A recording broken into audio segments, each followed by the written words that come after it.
Hi,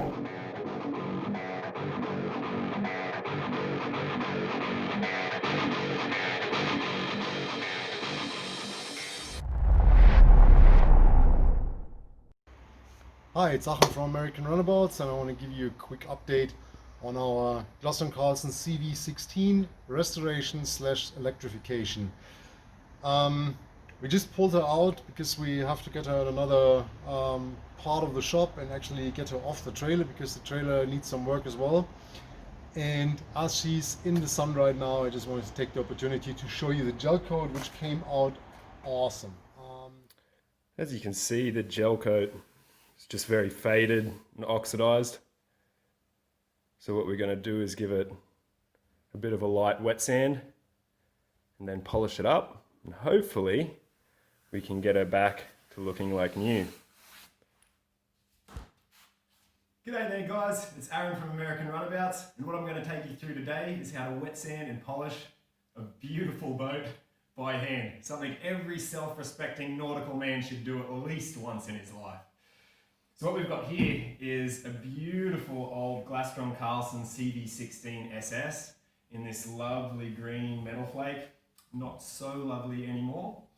And what you often see on especially a lot of these older boats that are 40, even 50 years old is over the time the gel coat fades, it oxidizes, and the color just, it loses its sparkle, it loses its shine. Which is fine because that's normally not such a big issue to fix. So what we are going to be doing today is just lightly wet sanding to remove that top layer of the oxidized gel coat, and then eventually polishing it up to hopefully make it look like new. So all that we're going to need for this is we've got a spray bottle filled with some water and just a couple of drops of just regular dishwashing liquid. What this does is actually just helps to just lightly lubricate, just to help the ease of sanding. However, you just only a couple of drops, not too much. You don't want to overdo it there. And then also what we've got, some wet and dry sandpaper, also very important. Make sure that it is also suitable for wet. And because of the condition of this boat, it's actually not so bad, the gel coat. There's no major imperfections, it's more just the color fade. So what I'm going to be doing is starting with a 1200 grit and then working to a 2000 grit and finishing on a 3000 grit sandpaper.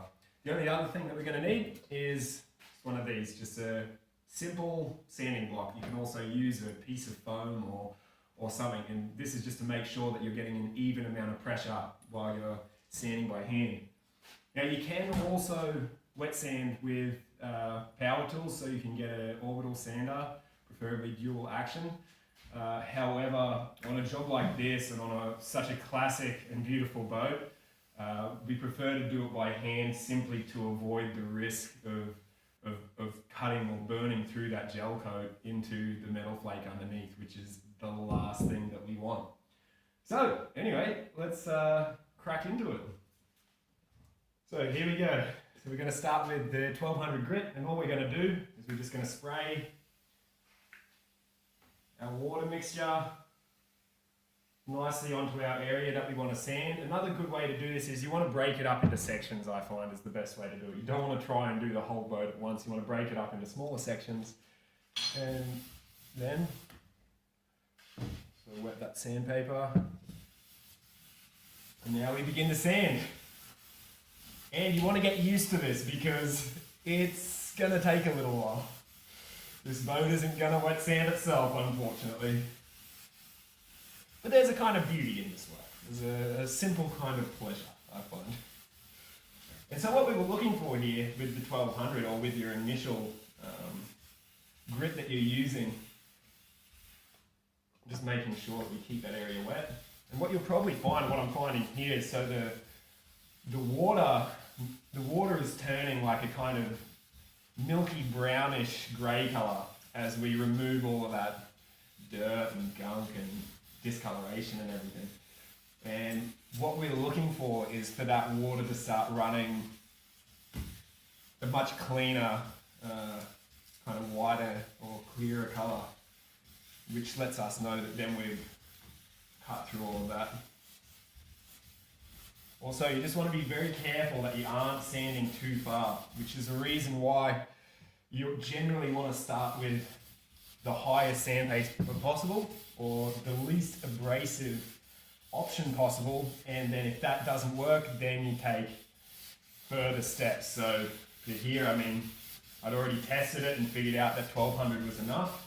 However, if 1200 hadn't have been cutting through it quite enough, then we could have dropped down to 600 or somewhere like that. I mean, there's a lot of cases where on people's boats where they wet sand, and in reality, a good polishing compound with a good polishing wheel and polishing pads would more than be enough. And so really what we want to do is we want to avoid removing as much gel coat as possible, because every time that we do this, we remove a bit more gel coat until at some point there's no gel coat left to wet sand through. So you just want to be mindful of that, just to extend the lifespan of your boat's gel coat and keep it looking as beautiful, as nice for as long as possible.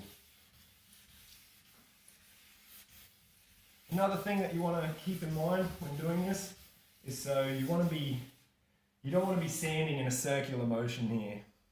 The reason being is you want to be able to see where your lines are and where for the next grip you can then stop. So I mean we sand here in this direction with the 1200, which means that when we come to the 2000 grip, we're going to start sanding like this.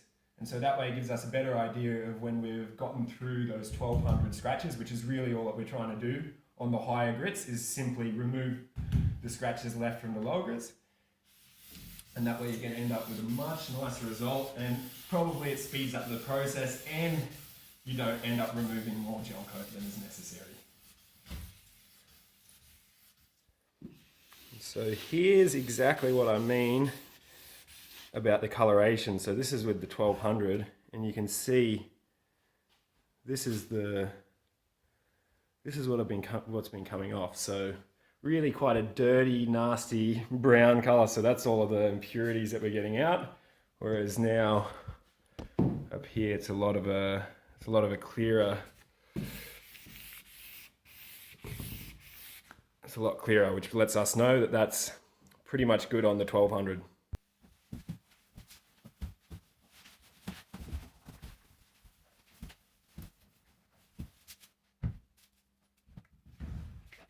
Okay, so I've just finished up with the 1200 grit, and you can already feel and see the difference. So I've just cleaned it all off and dried it just so that you can get a really good idea of where we're at. And so now I can see in the right lighting, you can really see the scratches left from the 1200. And that is what we're now going to try and get rid of with the 2000. So same thing, water mixture, come back here. Spread it all up nicely, and this time we're now going against the scratches that we already left with the 1200. And this one now, it comes a lot more down to the feel, I would say. So kind of comes from a bit of time and experience, but you just want to really work it in with that 2000 grit until you can kind of feel those scratches are gone, and then you can always rinse it off, dry it, give it a good look, and then that way you can see where you're at and how much more you have to go.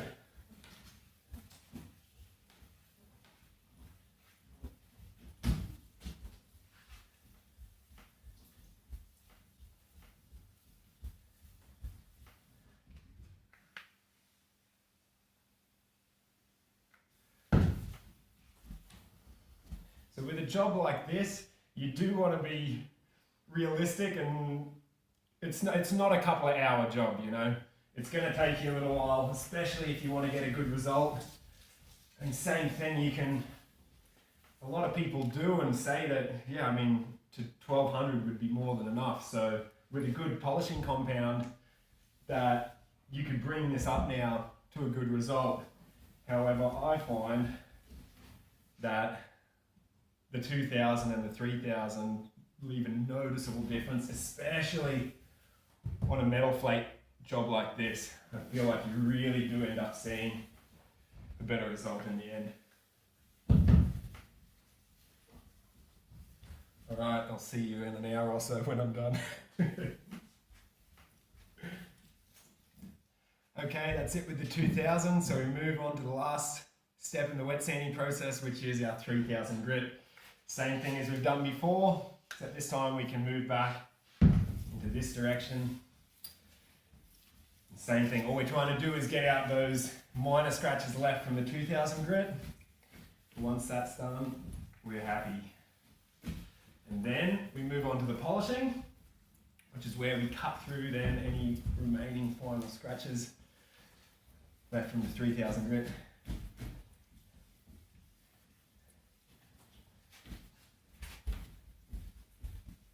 And she is going to look bloody beautiful. It's one of those jobs where it takes a lot of time and a lot of effort, and there's not too many ways to cheat the process. However, the results, especially when you put in the time and put in the effort, are always totally worth it. She's going to look beautiful.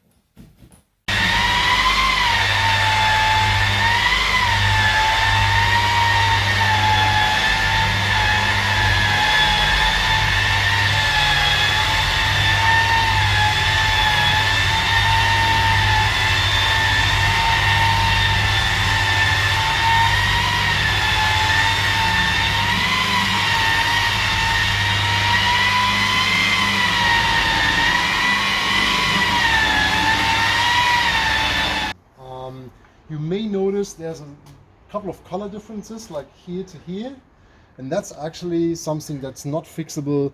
That's this is the original color, but that was covered by a sticker, but we will replace the sticker so that's not visible afterwards. So the gel coat came out perfect, but you can see that it darkened a little bit, which is because of the UV rays, and that's something you can't do anything about it. But it's actually nice to see the difference and to see how the gel coat originally looked, which is not doable anymore. Nevertheless, the engine's out, as you can see. The engine compartment already painted white, gets a second coat tonight.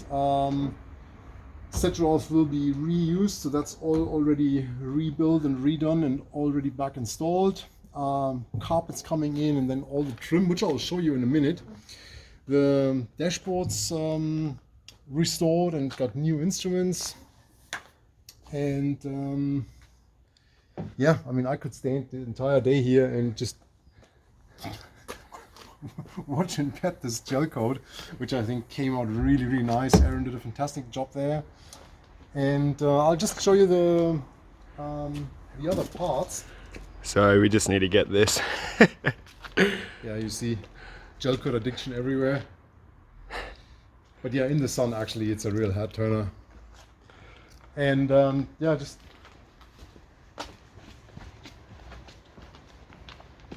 so here's the new upholstery.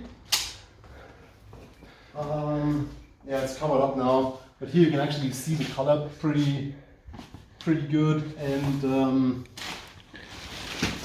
yeah, you can actually see the new seats.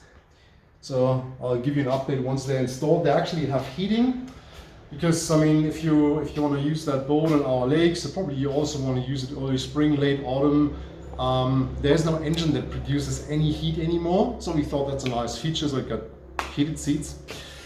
And the other thing, there's already one of the batteries sitting, Tesla battery. So there will be a lot of wiring going on in the next couple of days. And here is the trim. That's the trim pump. Actually, here's the aluminium trim. One of the pieces we had to redo. It was broken. It's all polished up. Bow cap, smaller accessories. So that's all ready and done. There's the set drive actually sitting in front of you. That's also repainted and done, overhauled. So yeah, making good progress. She's getting off the trailer now, then the trailer gets painted, and we will start installing engine and batteries. I keep you updated in the next video.